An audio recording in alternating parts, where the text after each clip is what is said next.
Right now, the News Hour. Good evening. What began as a major league annoyance as this day unfolded is tonight the subject of a worldwide criminal investigation. Pamela Martin, welcome Jordan, back. Thank you. It's so great to be here. That was so funny to see that. That was 25 years ago. Wow. We've brought you back because this station, Global BC, formerly BC TV, is about to celebrate a big milestone. October 31st will mark 65 years on the air. Wow. And you were such a big part of this place. Oh, thank you. People still ask all the time, what's Pamela Martin up to? So let's start there. What keeps you busy these days? Well, thank you for having me here. It's really great to be here. I just want to point out, though, that I wasn't here 65 years ago. I think when I was here, I think the first big anniversary I remember is the 20th, which was a very big deal. These days, I'm doing a lot of different things. I'm doing a lot of volunteer work. I'm on boards. I moderate a lot of panels. I travel a lot. I have grandchildren who I love to be with. So, you know, life is grand. You got here in 1977. You were among the first women on television in this market. You'd already been the first female beat reporter at CKNW. What was it like coming into the newsroom as a pioneer in 1977? Well, you know, it was extremely exciting to have that opportunity. But, you know, you had to fight for everything that you got. I mean, you couldn't take anything for granted.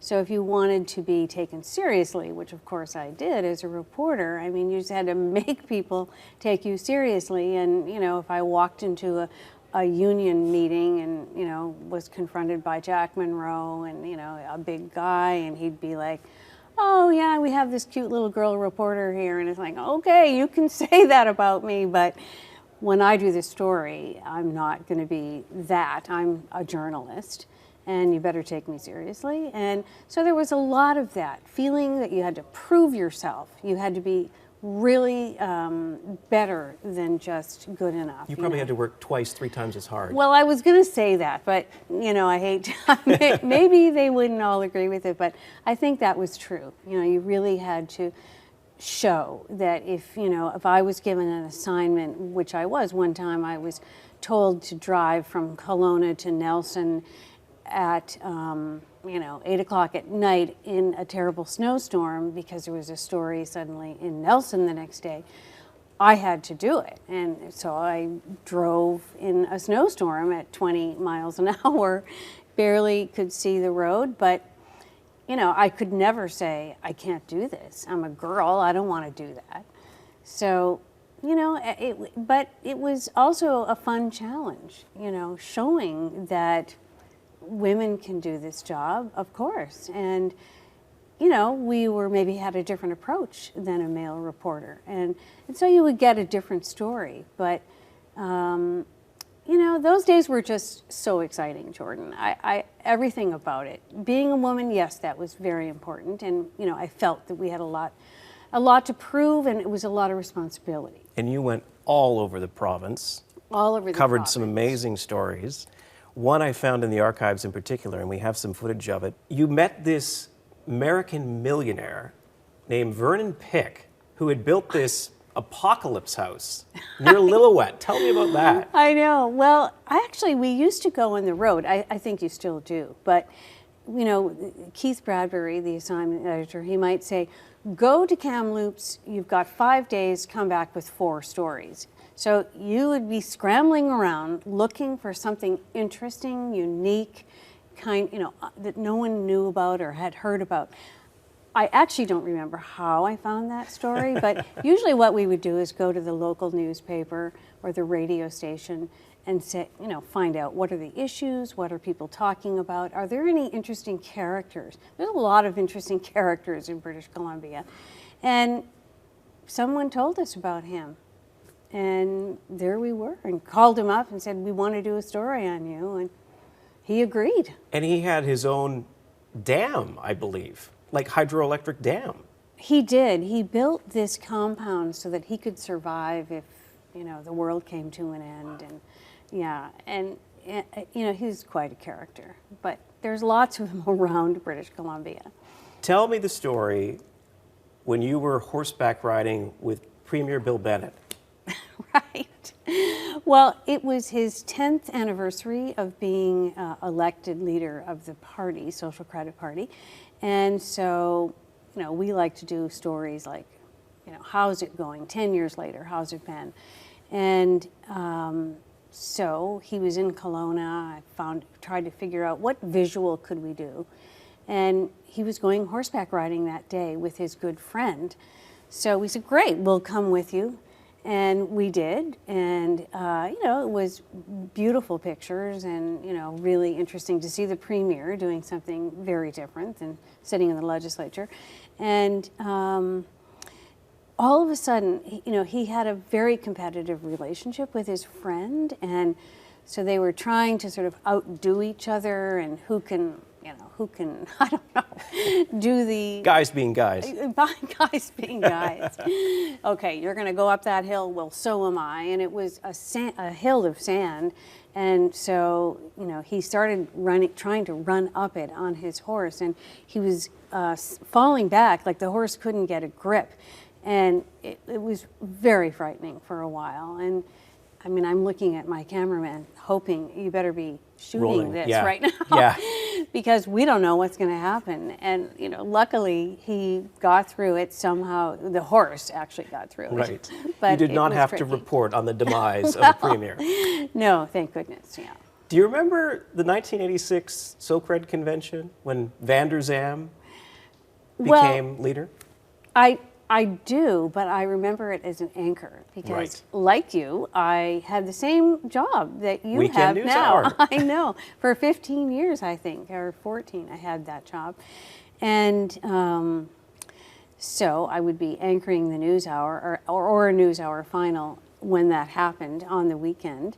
And I don't know how things are with you, but for me, I was the only person in the newsroom on the weekends. So I would be the anchor and then the writer and the producer, and you know, I did every job. So if there was news, I would read an intro, especially if it was breaking during the newscast, and then run over to the wire machine, which I'm sure you don't have anymore, and rip off the latest, and then rush back to the set, sit down, and you know, like nothing happened. And then I could always read the story. This just in, and I always said it that way because I thought, this is my one chance to get to say that.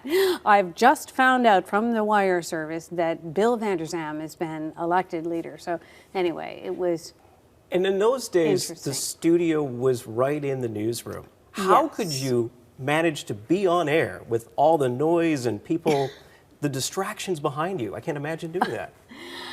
I know. I guess we just kind of zoned out and we were right in the moment and concentrating on the news. I don't really know. I think that someone, the floor director, we had floor directors and real people behind the cameras. They made sure people weren't too loud behind us, but yeah. What was the ethos of this place when you got here? What was their view and attitude and approach on reporting the news? You know, I think of it as kind of the golden age of television news for me. It was, and I'm sorry to say that to you, but you know, it was so exciting, Jordan. We were growing, we were expanding, the company was putting money into it, they were hiring people, they were creating more and more newscasts. And you know, we had just surpassed CBC, which was our biggest competitor when I first got here. And so it was very, very competitive. And it was just the best of times, you know. We were all friends, the people who worked here, the camaraderie. When I look back on it, that was probably, you know, the thing I missed the most, that meant the most to me, the deep relationships that you form with cameramen and editors, and because you're all kind of on the hot seat together and you're in this very intense situation of creating a news story and making sure it's accurate and good and interesting and as original as you can get it to be. And You know, it was just, everything looked up. I mean, it was very, very exciting. Very a lot exciting of people time. will remember you as an anchor, but just talking to you, I get the sense you really look back now fondly on your time as a reporter. I really do. Was that I the most do. fun? Oh, absolutely. I can't think of a more fun job. I feel so lucky that I had that job.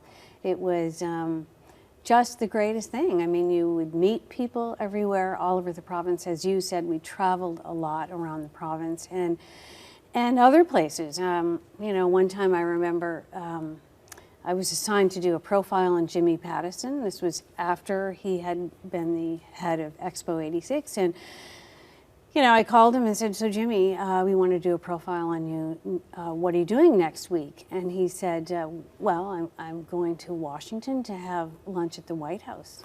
Did you want to come? No way. Yeah, and I said, yeah, do I? So, yeah, we got in his jet and went to Washington and didn't have any preparation. So we had no credentials, no passes, nothing. We got to the White House and they hummed and hawed and finally said, okay, you can just go on in. So you met the president? Well, not exactly met, but saw him, was in the room with him. And all of the presidential press corps, which was absolutely fascinating, and being in the, what do we call that, the press briefing room. Yeah. And, you know, it was just very, very exciting. And there was breaking news, and that's when they had just started going live. So while we were in the press room, all of a sudden the CBS reporter, Sam Donaldson, stands up right in front of me and starts talking live into CBS, the network. There was a breaking story there. And, you know, so yeah, I mean, it's just amazing experiences. And meeting people like Jane Fonda, really, you know, Celine Dion, Fidel Castro. I mean, so many people. Gloria Steinem. You know, as you know, it's just kind of a license to Be nosy, right? be nosy. Which is ask so much fun. anything. It's so much fun. And usually, you know, people are pretty revealing of themselves. Yeah. And, you know, it's just, yeah, reporting, I would say, is the most memorable, but I loved anchoring too. And we used to go on the road. The news hour would go on the road. So we'd pick a region of the province and, you know, the whole town would come out, or, you know, many people, and we would get to meet them and do stories in their region. And I know the news hour still does that. We try and get out as much as we can. You mentioned Jimmy Pattison, who of course had a big role in Expo 86. Mm-hmm. BCTV had a big role in Expo 86. The entire newsroom was moved down there. You were essentially working in a fishbowl with the public looking in. What was that like? A little strange. But, you know, we kind of got used to it. And it was good, I think, because people could see, you know, it's important to be as transparent as you can in a newsroom, I believe, and I think that's the only way that we can rebuild a lot of the trust that we have lost. But at that time, you know, people just didn't really know how we put the news together, and how did you decide what the stories were and what was the order of the stories, and they got to see that, and it was just right there on full display. For us, it was kind of, you know, it kind of got in our way once in a while, but then, you know, Princess Diana would come in, so it would all be worth it. Right. What was the view of this place when it came to the way a lot of newscasts were done, maybe in the 60s and early 70s, when it was talking heads and press conferences? That's not how it was done here, was it? No, and I think that is what built the news hour, because Cameron Bell, the news director, is such a talented man and really brilliant, along with Keith Bradbury, the assignment editor, later news director. They really believed in the power of pictures, and they wanted the pictures to decide the story and to tell the stories, which was not the way most stations were looking at it. Usually what people would do is the reporter would write the story and then the editor would cut to the story. But Cameron said, no, the pictures will tell the story, and you as a reporter, you have to write to the pictures. And it just gave it such a professionalism. It was so much more interesting. It allowed people to experience the news, which I think is what television lets you do. And, you know, unlike a newspaper, you know, we may not have as many facts, but we have, you know, the sense that you're there. You get to feel like you're there, and now you are there because it's live. But so that was kind of what they brought in, and I think it really attracted the audience. And it also was a very highly produced newscast, and the production values were similar to, I think, like American networks. It wasn't your typical, you know, town or city in Canada or, you know, the United States, where... And the camera operator and the editor were just as much of a journalist as the reporter was, right? Yeah, they had absolutely. just as much stake in the story. Yeah, and that's what Cameron innovated, and I think people were kind of shocked at first. They had to drag everybody into that, but once you get there, you realize how much better it is. And it was so much better. But I mean, there are other reasons it was so successful. I think it really, you know, we were always the last people to leave the news conference. You know, we never, because there was a lot of pressure on us to have original, unique stories. And so, you know, you would just keep digging and digging beyond what most other news organizations did. And I think at the end of the day, that really paid off for us. I mean, I'm thinking of one story that I did on Billy Graham. He came to town, he was giving a speech to some people, and so all of the news media went, of course, and covered it and covered his speech, and then slowly everyone left. And so I was still there, and it was a time when the economy was really very bad in Vancouver or British Columbia, and there were very long lineups, a whole block of young to middle-aged men at the food banks.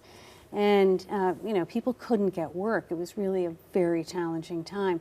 So I asked him, I'm trying to think of what can I do that will make my story stand out.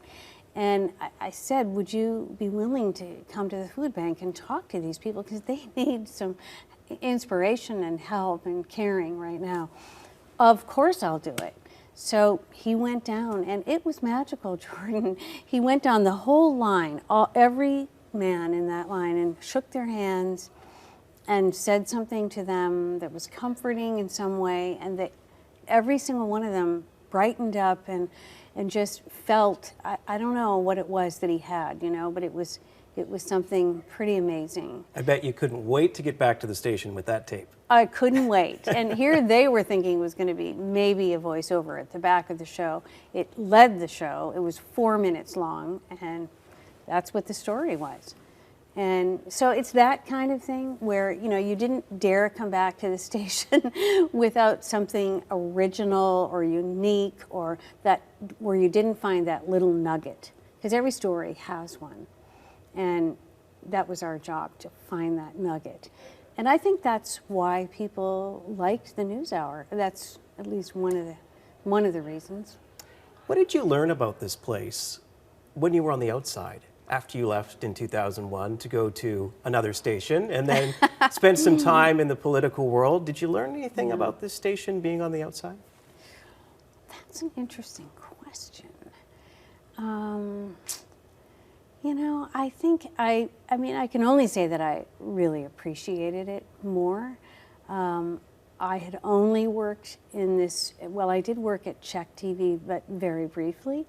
And I realized that it's just, you know, it was a unique place, that, you know, it wasn't like most other newsrooms, like I was saying, the way stories were approached, and the commitment of management, which was very, very important, to spend the money and to, you know, keep it going. And it's still here today, and you're doing great, and I'm so glad to see it. Although it looks very different. It looks very different, doesn't it? Yeah. I know you're still a news junkie. You can't get that out of you. Why do you think local news is still important today? Well, you know, people want to know what's happening in their town and in their lives, and this is the only way to get it. And, you know, I think it may change over time. I mean, I know it's struggling now. It's contracting, not just really local news, but newspapers and radio. You know, all of the news media is struggling. But I think at the end of the day, people want to know about what's happening in their town and with their politicians. And it's a very important role to hold power to account. And that was what BCTV Global always did so well. I mean, at times, BCTV was like the loyal opposition. You know, I mean, if the opposition wasn't very strong, you know, we made sure that people answered. And I think the public always wants that, you know, wants to have someone who's on their side and who's going to be revealing to them whatever it is that's going on. And so, yeah, what was the question? No, you answered it beautifully. You answered it beautifully. Last question. Okay. Is the real reason you left because of Squire? Pretty good house party. Yep. Pretty good house party. Anybody get sick? I don't know. I wasn't Were there. you there? No. Anybody start crying for no apparent reason? That always happened at house parties. Someone just started crying for no Really? apparent You have reason. really a bad childhood there. Well, you know. Yeah, no, I would come back because of Squire. I love Squire. He was great. He great. still is. He really is. I'm looking forward to seeing him. Pamela, thank you so much for coming in. It's great to see you. Oh, well, thank you for having me, Jordan. And congratulations, 65 years. Wow. How you doing? Good. Let me get makeup. That's okay. Sorry. Or maybe I do. I don't know. Good to see you. Thank you. Good to see you. I'm extremely disappointed to see that she feels that she had to resign from her position as chair. A leadership change at the BC Review Board right after a warning that cutbacks are putting the public at risk. Snow in October, the forecast for the mountain highways this long weekend. We need to help save future children. How the parents of a Vancouver Island boy who died in August are pushing for a law in his memory. You're watching Global BC. This is Global News Hour at 6. Good evening, and thanks for joining us. The chair of the BC Review Board is on her way out, and she's not going quietly. The organization responsible for BC's most dangerous mentally ill patients is failing to protect the public. So says the woman in charge of the board since 2023. As Travis Prasad reports, Brenda Edwards blames government cutbacks. Yeah. I wasn't too bad. That was great. That's great. I'm so glad you're still here. Yeah, how are things? That's good. You look fantastic as always. Oh, thank you. It's crazy. It seems crazy to be here. It looks the same, but different, if you know what I mean. Of course, there's no wrestling going on in the big studio. Yeah. Glad to see everybody still here. I didn't, there were much fewer desks before. Oh, yeah. I have to tell you. Yeah. I don't know. The desk, the anchor desk was like right here, right, at one point? Yes. Yeah. Right there. Yeah. Yeah, right here. Yeah. So this hasn't really changed, It probably. really hasn't. Yeah. I stood right here with Angelina Jolie. Once, you know, they made so many movies here. Really? And yeah. And I was the newscaster, of course. Yeah. And yeah, she was here, just a normal person. This was Yeah. where they had and all this the is the food. library in here. Was this the library Wow. back then? Yes. The tapes are all still You here. can- Oh, look at that. Oh, Pamela Martin, last day. Wow. Do you remember it? No. You want to put it in the machine? Do you mind? Of course. Take it back. Yeah, it really does.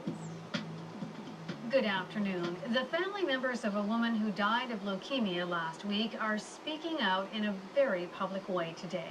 They say that 48-year-old Yeah. Sheila Taylor was ignored by our I healthcare remember system it. despite repeated was attempts what, to have June her admitted to hospital. 2001? 2001, so that's 24 years Randy ago. Neal and- joins us now with more on and this story. Randine? Randy. Yeah. Pamela, She's the at- 48-year-old Now in politics. mother MLA. of two lost her battle with leukemia last Wednesday. Yeah. And she spent her last few days frustrated frustrated and angry at a system she thought was failing Well, her. you know, To make sure I people knew, knew how but she I felt, hadn't she and her family made a turned videotape in my appealing to the system resignation to yet. hospitalize So It must have yeah, been tough, though. it was very tough. I don't know how I did it because it was pretty scary.